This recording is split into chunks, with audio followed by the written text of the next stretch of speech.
할렐루야. 네. 즐거우신가요? 네. 왠지 윷놀이가 있어서 더 즐거우신 것 같은데. 네. 오늘 말씀을 짧게 해야 될까요? 제 마음인가요? 예. 원래는 사실 짧게 하려고 했는데, 또 저녁 식사를 한다고 해가지고, 또 너무 짧게 끝나면 또, 예, 식사를 하기가 또 어려울 것 같다는 생각도 들고, 예, 아무튼, 이렇게 오늘 말씀 보도록 하겠습니다. 마가복음 11장입니다. 마가복음 11장 21절에서 26절까지의 말씀.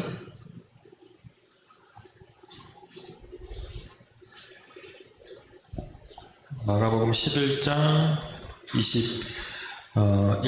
20절에서 26절까지의 말씀 우리 함께 공독하시겠습니다. 그들이 아침에 지나갈 때 무화과 나무가 뿌리째 마른 것을 보고 베드로가 생각이 나서 여짜오되 랍비여 보소서 저주하신 무화과 나무가 말랐나이다. 예수께서 그들에게 대답하여 이르시되 하나님을 믿으라. 내가 진실로 너에게 이르노니 누구든지 이 산더러 들리어 바다에 던져지라 하며 그 말하는 것이 이루어질 줄 믿고 마음에 의심하지 아니하면 그대로 되리라. 그러므로 내가 너희에게 말하노니 무엇이든지 기도하고 구하는 것은 받은 줄로 믿으라. 그리하면 너희에게 그대로 되리라. 서서 기도할 때에 아무에게나 혐의가 있거든 용서하라. 그리하여야 하늘에 계신 너희 아버지께서도 너희 허물을 사하여 주시리라 하시니라. 아멘. 예. 오늘 이 말씀은 이제 고난주간에 있었던 그 말씀을 배경으로 하고 있습니다.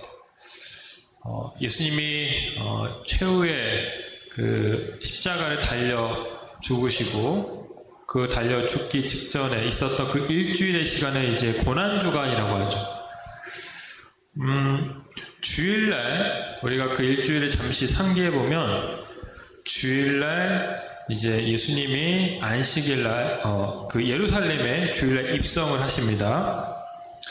그리고 이제 그 다음 월요일날 성전에 들어가서 그 성전이 더럽혀진 것을 보시고 척결을 하시죠. 이제 상을 뒤엎으시면서 내 집은 만민의 기도하는 집이다 이러시면서 그 성전을 깨끗하게 하십니다.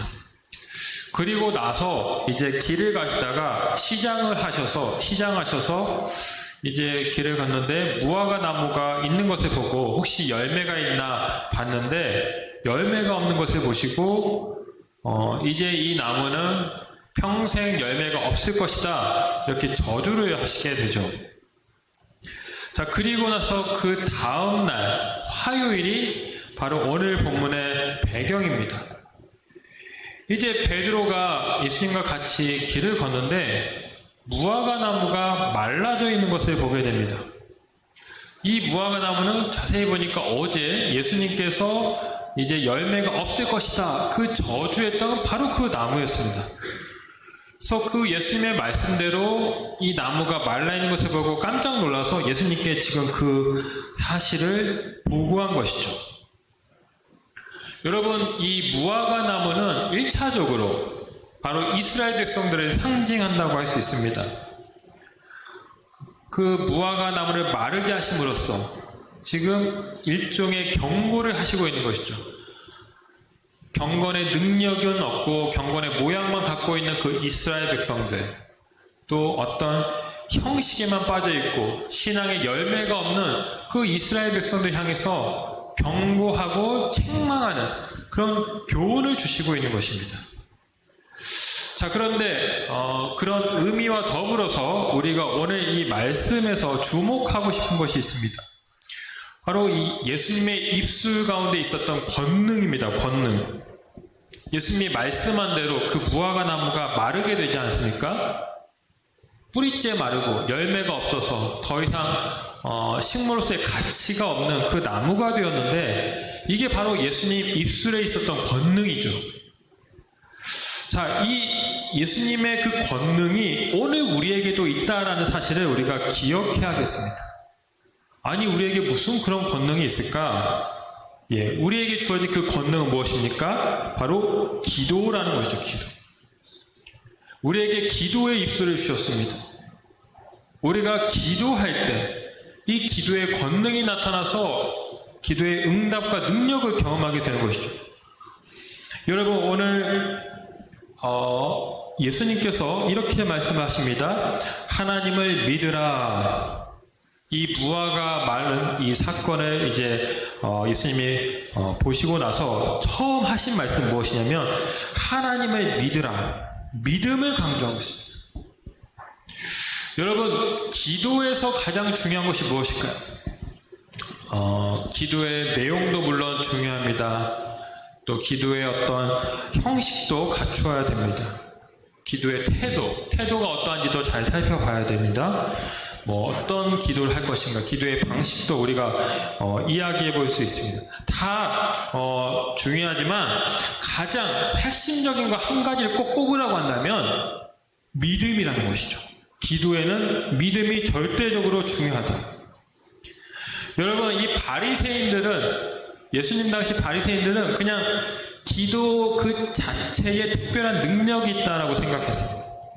기도하는 행위 자체를 중요시했어요. 그래서 이들은 금식 기도를 하고 하루 3번 꼬박꼬박 기도하고 사람들이 보이는 데서 공중 기도를 하고 이런 다양한 기도의 모양을 갖추었습니다. 그 기도를 하는 것 자체가 어떤 능력이 될 것이다. 하나님이 그 모습을 기뻐하실 것이다. 이렇게 여긴 것이죠. 하지만 예수님이 그런 기도를 보시고 어떻게 말씀하셨습니까? 기도의 행위만 있고 믿음이 없는 그들 향해서 외식하는 자라고 했어요. 외식하는 자. 겉만 있다는 것이죠. 속은 없고. 여러분, 기도가 정말 기도가 되려면 그 기도 안에 믿음이 있어야 되는 것입니다. 기도를 기도되게 하는 것은 바로 믿음입니다. 믿음이 기도 안에 담겨져 있어야 그 기도는 진정한 기도, 능력의 기도가 되는 것입니다. 그래서 오늘 예수님은 말씀하신 것이죠. 하나님을 믿으라. 믿음을 강조하면서 이제 어떻게 믿음의 기도를 드려야 될 것인가, 그런 중요한 내용을 우리에게 말씀하시고 있습니다. 먼저 어떻게 해야 믿음의 기도를 드릴 수 있느냐? 23절에 보면 의심하지 말라. 마음에 의심하지 않으면 그대로 된다라고 말씀하시죠. 여러분, 오늘 예수님께서 이 기도에 대한 가르침을 주시면서 일종의 과장법을 하나 사용하시고 있습니다. 과장법. 어떤 과장법입니까? 산더러, 눈앞에 어떤 산더러 들려서 바다에 던져지라, 이렇게 말하면 그대로 이루어진다, 이런 말씀을 하시고 있어요. 이게 사실 상식적으로 쉽게 이루어질 수 없는 내용이라는 걸 우리가 잘 알죠. 근데 왜 이렇게 말씀하시냐? 왜 이렇게 과장되게 말씀하시냐? 그만큼 어떤 기도의 중요성을 강조하기 위해서 그렇게 말씀하셨는데, 중요한 것은 그런 기도를 할 때에 의심하지 말라는 것입니다. 의심하지 말라. 산더러 바다에 던져지라 이렇게 말하고 의심하지 않으면 그대로 된다. 아무리 어떤 대단한 기도라 할지라도 의심하지 않고 기도하면 이루어진다. 의심하지 말 것을 말씀하시죠. 여러분, 예수님께서 어린아이와 같지 않으면 천국에 갈 수 없다, 이런 말씀하셨죠. 천국에 들어가는 자격의 조건으로 어린아이를 말씀하셨는데, 이 어린아이의 특징이 무엇입니까? 어린아이는 순진합니다. 예. 잘 속죠. 어른들이 이렇게 뭐 사탕 하나 주면서 이리 와봐 하면은 열이면 열 다 아이들이 그 사탕을 쫓아 가겠죠. 요즘은 뭐 어려서부터 이제 그런 낯선 사람 경계하라고 뭐 교육을 시키기도 합니다만, 하여튼 아이들은 참 순진합니다. 의심을 하지 않는다는 것이죠. 마찬가지로 우리가 기도할 때 의심이 없어야 된다. 의심이. 야고보서 1장 6절에 보면 이런 말씀이 있습니다. 오직 믿음으로 구하고 조금도 의심하지 말라. 의심하는 자는 마치 바람에 밀려 요동하는 바다 물결 같으니. 예. 믿음으로 기도하고 의심은 조금도 추호도 하지 말라. 예. 절대 믿음과 의심은 섞일 수 없는 것임을 말씀하고 있죠. 반드시 믿음으로만 기도해야 된다는 것이. 여러분 한 번쯤 이런 이야기 들어보셨을 겁니다. 우산을 들고 기도하는 소녀라는 제목의 이야기인데 미국의 한 주에서 너무 가뭄이 계속되는 거예요. 극심한 가뭄 때문에 사람들이 살 수가 없으니까 사람들이 다 모여서 하나님께 기도하기로 했습니다. 비를 좀 내려주십시오. 그렇게 기도하기로 하고 이제 사람들이 다 광장에 모였는데 유독 한 소녀만 우산을 쓰고 그 자리에 온 겁니다. 그래서 사람들이 깜짝 놀래가지고 아니 넌 비도 안 오는데 왜 우산을 들고 있냐? 그랬더니 오늘 비 내려달라고 기도하는 거 아닌가요? 저는 하나님이 비 내려주실 줄 알고 지금 우산 들고 왔는데요. 이렇게 말했다는 것이죠. 그래서 사람들이 아 그렇구나 그래 하고 기도했는데 진짜 비가 왔다 라는 그런 이야기. 이 기도할 때 의심하지 않고 믿음으로 기도하는 것이 너무나도 중요하다는 것이죠. 여러분 믿음의 기도를 위해서 필요한 첫 번째 의심하지 말라. 기도의 동의어는 믿음입니다. 기도의 반대는 의심입니다. 의심하지 않고 기도할 때 응답받습니다. 자, 두 번째는 무엇입니까? 이제 받은 줄로 믿고 기도하라. 24절에 나와 있죠. 아직 받지 않았습니다. 아직 응답이 된 건 아닙니다. 아직 결과물이 나타나지 않았습니다. 하지만 기도할 때는 하나님이 들어주신다. 그런 믿음을 가지고 선포해야 된다는 것입니다. 이미 들어주셨고 들어주실 것이다. 이런 확신과 믿음을 가지고 선포하는 것, 그럴 때 이루어진다라는 것이죠. 여러분 여기 우리가 선포 기도라는 것이 있습니다. 선포 기도. 이제 하나님의 말씀과 약속을 믿음으로 선포하고 선언하면서 하는 기도의 한 형태이죠. 그 예수님이 아니라 그 베드로가 요한과 함께 이제 성전에 들어가려고 하는데 성전 미문에 오랫동안 나면서부터 걷지 못했던 사람이 앉아 있었습니다. 베드로가 이제 그 사람을 이렇게 쭉 바라보다가 이제 그렇게 외치죠. 금과 금은 내게 없거니와 내게 있는 것으로 내게 주노니 나사렛 예수의 이름을 일어나 걸으라. 베드로가 이렇게 선포했을 때 그 사람이 일어나게 됩니다. 걷고 뛰고 하나님을 찬미하는 놀라운 기적이 일어나게 되죠. 베드로는 선포했습니다. 선포 기도했을 때 그런 놀라운 능력이 나타났다.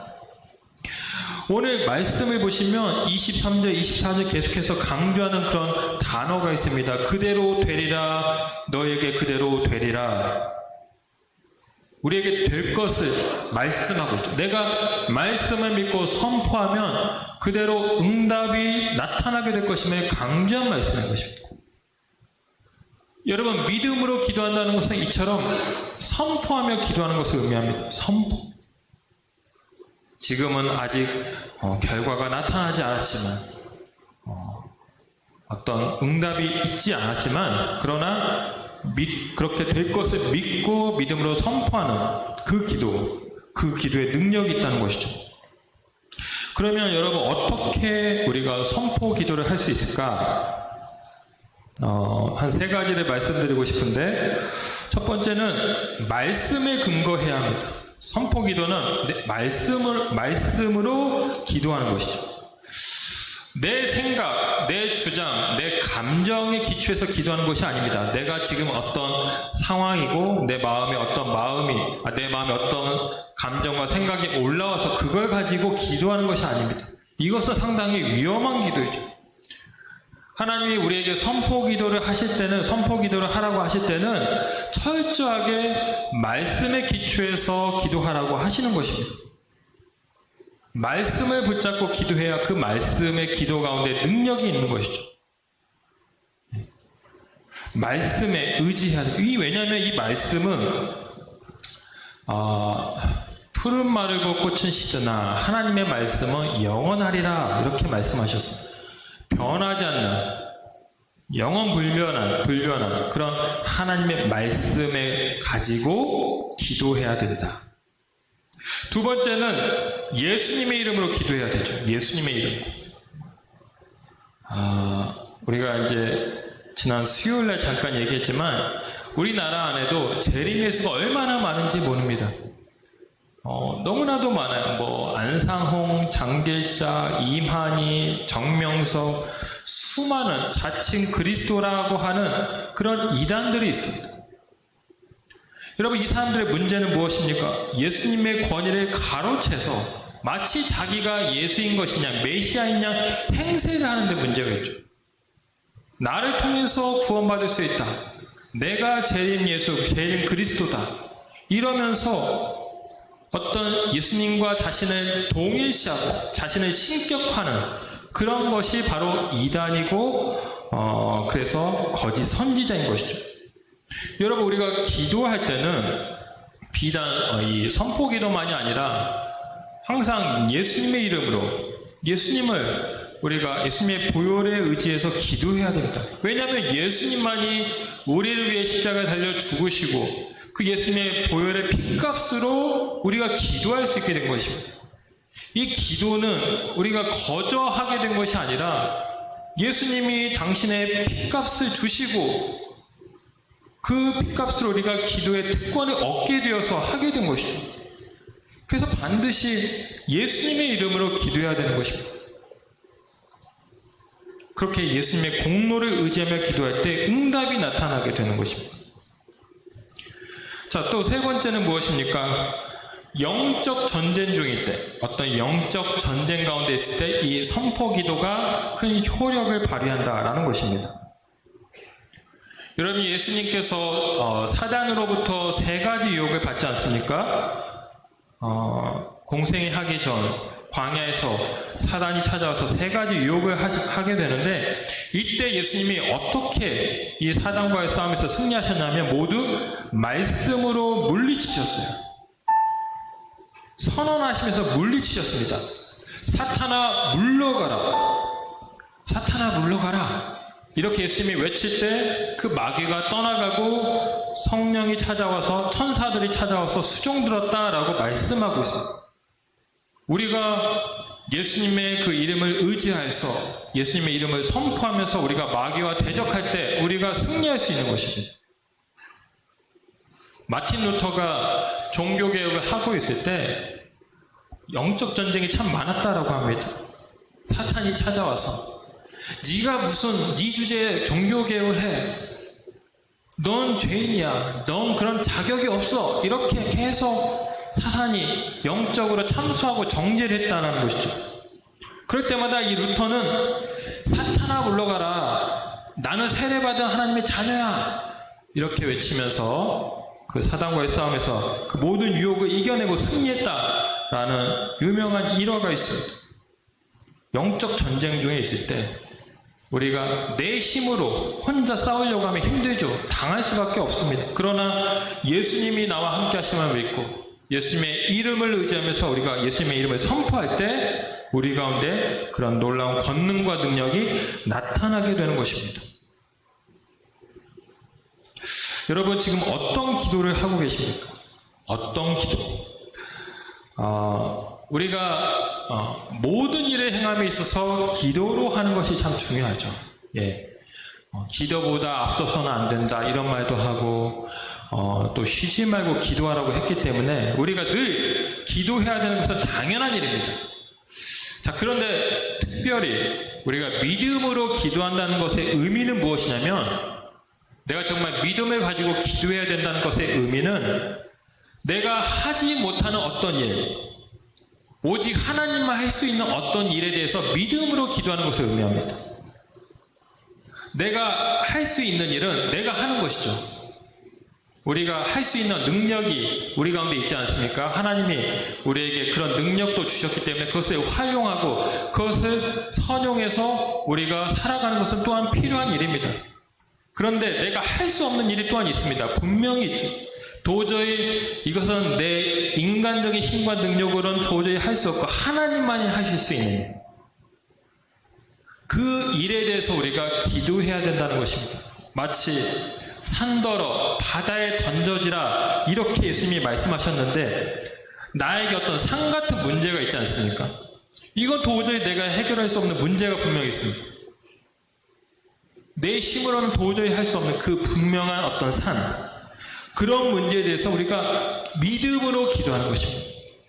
의심하지 않고 하나님, 이 산이 바다에 던져질 줄로 믿습니다. 하나님께서 이 산을 바다에 던져주시고 능력으로 역사하시고 응답해 주실 줄로 믿습니다. 이렇게 의심하지 않고 선포하면서 그대로 될 줄로 믿고 기도하는 것. 이게 이제 믿음으로 기도한다는 것의 의미라는 것입니다. 그러니까 내가 할 수 없는 것, 하나님만이 할 수 있는 것에 대해서 온전히 하나님을 의지하는 것, 하나님께 맡기는 것, 이런 신앙의 고백, 이게 믿음의 기도라는 것이죠. 그게 무엇일까? 그것을 발견하고 그것을 가지고 구체적으로 씨름하는 올 한 해가 되시면 좋겠습니다. 왜냐하면 이런 게 없으면요, 이런 게 정말 이루어졌을 때도 이것이 하나님의 은혜인지 하나님의 기적인지도 모르고 그냥 지나갈 수가 있다는 것이죠.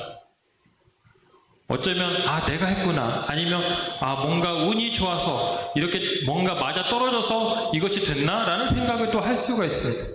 그러나 그렇게 하지 않고 어떤 산 같은 문제에 대해서 내가 구체적으로 하나님께 기도할 때, 그 문제를 자꾸 씨름하면서 선포하면서 기도할 때 그 기도가 응답이 되면 우리는 비로소 깨닫게 되는 것이죠. 하나님이 내 산에 옮겨주셨구나, 응답해 주셨구나. 그래서 우리가 하나님의 살아계심을 체험하고 경험하고 간증할 수가 있는 것입니다. 여러분들에게 그러한 믿음으로 선포할 수 있는 기도가 꼭 있게 되기를 원합니다. 여러분들 구체적으로 나의 산이 무엇인지, 내가 기도해야 될 그 기도의 산, 그것이 무엇인지를 하나님 앞에 구하고 믿음으로 감동하셔서 올 한 해 놀라운 응답의 주인공으로 살아가시는 여러분들 다 되시기를 주님의 이름으로 축원합니다. 이 시간 함께 찬양하시고 기도하기 원합니다. 목마른 사슴, 우리 아까 불렀던 찬양이죠. 목마른 사슴.